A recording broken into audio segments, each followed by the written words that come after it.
Hello everyone, welcome to my YouTube channel mission शिक्षित बिहार में स्वागत है आप सभी का। उम्मीद करता हूं कि आप खैरियत से होंगे।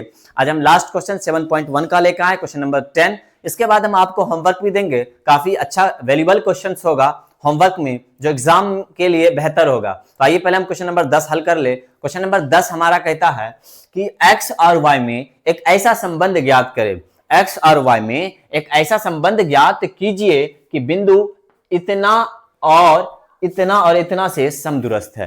मतलब x और y में एक ऐसा संबंध निकालना है कि x और y बिंदु 3 और 6 और बिंदु -3 और 4 से समदूरस्थ है। हमने पिछली वीडियो में भी आपको समदूरस्थ के बारे में काफी डिटेल्स दिए थे। क्वेश्चन नंबर 7 में ये काफी बेहतर अंदाज में बताए थे, क्वेश्चन नंबर 9 भी बताए थे। क्वेश्चन नंबर 7 जो हमारा पिछली वीडियो आप जाके जरूर देखें, वो क्वेश्चन काफी इंपॉर्टेंट है। आज उसी से रिलेटिव हम क्वेश्चन देने वाले हैं होमवर्क की तौर पे। तो आइए हम शुरू करते हैं। सबसे पहले यह समझ लेते हैं कि समदूरस्थ किसे कहते हैं। पिछले वीडियो में भी हमने आपको समझाया है, तो देख लेते हैं। मान लेते हैं कि वो जो हमारा वो P है और P हमारे पास X और Y है। दूसरा हमारे पास मान लेते हैं Q है और Q जो हमारे पास है 3 और 6 है। इसी तरह तीसरा जो हमारे पास है वो PQ और ये हमारे पास R रहा और मेरे पास -3 और 4 है। अब समदूरस्थ समझ लेते हैं। समदूरस्थ क्या है? समदूरस्थ का मीनिंग ये होता है कि P से ही Q और P से ही R निकालना है। मतलब PQ बराबर PR, इस तरह से हमें फाइंड करना है। PQ बराबर PR। हम डिस्टेंस फॉर्मूला अच्छे से जानते हैं कि x2 x1 का होल स्क्वायर, x2 x1 का whole square plus y2 y1 का होल स्क्वायर इक्वल में इसका भी डिस्टेंस लिख ले तो x2 x1 का whole square plus y2 y1 का होल स्क्वायर। दोनों तरफ स्क्वायर होता है, इसलिए हमने स्क्वायर हटा दिया, दोनों तरफ स्क्वायर नहीं दिया है। तो अब आगे बढ़ते हैं। आगे क्या करना है? x2 x1 में P और Q को देखना है आपको, R नहीं देखना। जिसकी बात होगी बस वही केवल देखना है।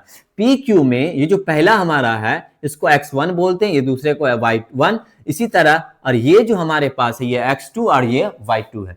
तो x2 का जो मान है वो हमारे पास है 3, तो 3 x1 का जो मान है वो हमारे पास है x का होल स्क्वायर प्लस y2 का मान देखें तो 6 और -y1 का मान हमारे पास है y का होल स्क्वायर इक्वल x2। अब पी आर की बात हो रही है, पी से आर की बात, इन्हीं को समदूरस्थ कहते हैं। अच्छे समझिए आप, पिछली वीडियो भी आप जाके देखें, इन्हीं को समदूरस्थ कहते हैं। इसी प्रोसेस से हमने पिछली वीडियो में भी क्वेश्चन नंबर 7 और क्वेश्चन नंबर 9 बनाए।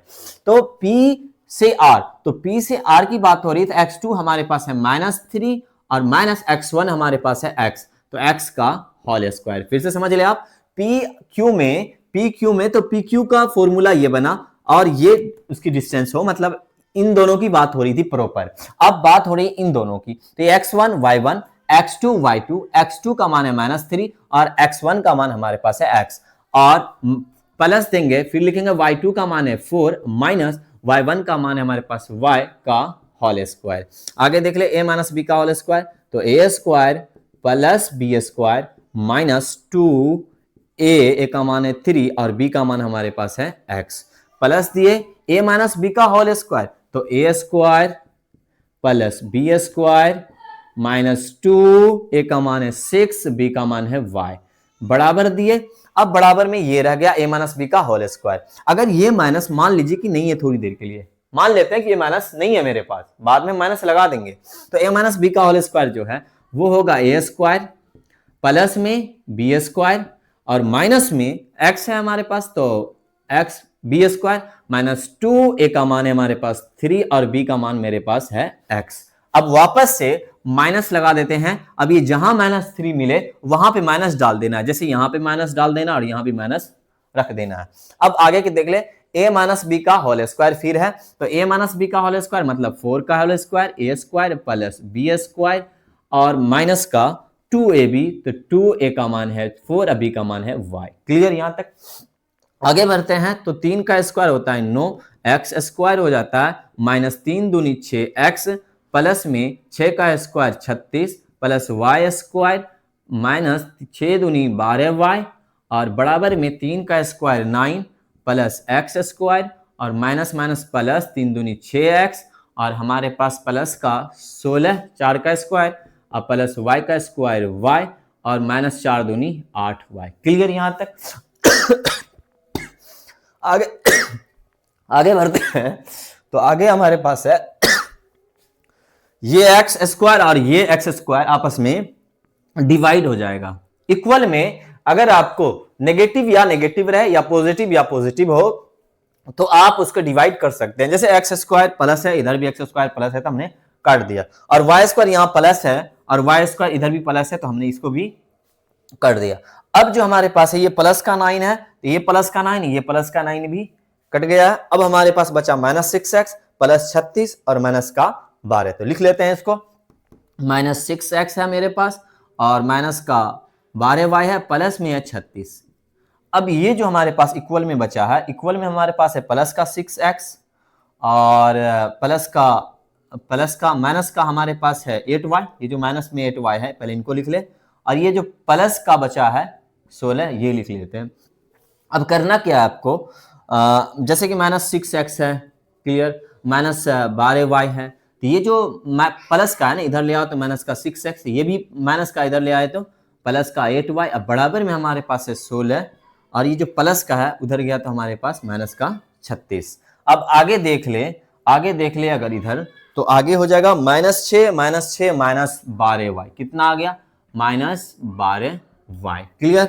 अब आगे जो हमारे पास है -12y प्लस का 8y, 8y में से अगर 12y गया तो माइनस का हो जाएगा 8y में से, ये x होगा सॉरी, तो 8y में से अगर 12y जाता है तो मेरे पास बचता है माइनस का 4y इक्वल 16 में से 36 आप माइनस करें तो 6 में से 6 गया तो 0 आ गया 20 हमारे पास। इनमें से -4 तो कॉमन हो सकता है ना, -4 तो कॉमन हो सकता है, तो -4 कॉमन कर लिए तो कितना बचा, 4 × 12 3x, अब माइनस का y प्लस का y हो जाएगा क्योंकि माइनस का हमने कॉमन किया। बराबर में हमारे पास है 20 और ये 4 से अगर डिवाइड करते हैं, ये माइनस भी उधर डाल देते हैं तो 3x प्लस का y बराबर 20, अब बटे में माइनस का 4, तो 3x प्लस y बराबर 4 से आप डिवाइड करके कितना आ गया 5। यही एक्स वाई में फाइनल हमारा रिजल्ट है और यही हमारा आंसर है। तो ये था एक्स वाई में संबंध जो हमने आपको बताया। अब हम कुछ इंपॉर्टेंट होमवर्क देने वाले हैं, तो होमवर्क आप लेकर जाए। ये एक ऐसा यूट्यूब चैनल है जो आपको प्रॉपर पढ़ाएगा भी, आपको होमवर्क भी देगा, इसीलिए हम बार बार कहते हैं आप इसका नोटिफिकेशन ऑल रखिए ताकि हर नोटिफिकेशन आपको पहले पहुंच जाए। और हम इसी चैनल के माध्यम से आपको हम साइंस और मैथ तो पढ़ा ही रहे हैं, साइंस का आपको मोस्ट इंपोर्टेंट क्वेश्चन जो वैल्यूबल है एग्जाम से में आने वाला है वो भी क्वेश्चन हम आपको प्रोवाइड करेंगे। तो फिलहाल आप ये लिखे, पहले मैंने लिख लिया क्वेश्चन 5 ही आपको होमवर्क में मिला है। क्वेश्चन 5 क्वेश्चन दिए हैं, देखिए क्या कहते हैं। क्वेश्चन पहला है कि बिंदु 4, 5 तथा -3 और 2 के बीच की दूरियां आपको आराम से निकल जाएगा, ज्ञात करना है। अगर आप ये फर्स्ट वीडियो आप जाके देखें तो ये आप आसानी से निकाल सकते हैं, जो कि 2012 में ये क्वेश्चन आए थे। इसी तरह दूसरा है दूरी सूत्र का प्रयोग करके दिखाए कि बिंदु 1, 5 और 2, 4 और 3, 3 संरेख। हमने संरेख काफी गजब अंदाज में समझाया, काफी बेहतर अंदाज में समझाया। आप जाके हमारे 1 से 4 जो जिसमें क्वेश्चंस है उसी में ये क्वेश्चन एक क्वेश्चन नंबर 3 है, आपको काफी अच्छे से समझाया गया, आप जाके उन्हें भी देख लीजिए। ये भी 2012 में आया था। क्वेश्चन हमारा तीसरा जो है वो कहता है एक्स अक्ष पर वह बिंदु ज्ञात करे। ये जो क्वेश्चन है ना, ये क्वेश्चन ये बहुत ज्यादा इंपॉर्टेंट है। ये हम पढ़ाए थे चैप्टर, ये जो हम पढ़ाए क्वेश्चन नंबर 7 और 8 उस वीडियो में। ये क्वेश्चन 7 में जाके आप 7 देख लीजिए तो ये आपका ये भी और ये भी बन जाएगा साथ ही साथ। और समदुरस्त जो है हम काफी अच्छे अंदाज में समझाएं कि समदुरस्त किसे कहते हैं। तो देखते हैं, एक्स अक्ष पर वह बिंदु ज्ञात करे जो बिंदु इतना और इतना से समदुरस्त है, जो हमने पहले भी बताया। वाई अक्ष पर क्वेश्चन नंबर 4, वाई अक्ष पर वह बिंदु ज्ञात करे जो बिंदु इतना से, ये भी समदुरस्त है, ये भी समदुरस्त का क्वेश्चन है। क्वेश्चन नंबर 5 कहता है यदि बिंदु ए और बी और सी इतना है तो ये भी समदुरस्त है। आप पहले समदुरस्त फॉर्मूला लगा के जो हमने बताया उससे निकाल लीजिए, फिर उसके बाद तो ए का मान ज्ञात करना है। ए खुद ब खुद आ जाएगा जब समदुरस्त का फॉर्मूला यूज करेंगे। तो ये टोटल क्वेश्चन था। मुझे उम्मीद है कि ये आप होमवर्क में बना के लाइएगा और हमें कमेंट कीजिएगा आपसे सारे क्वेश्चन बने या नहीं बने।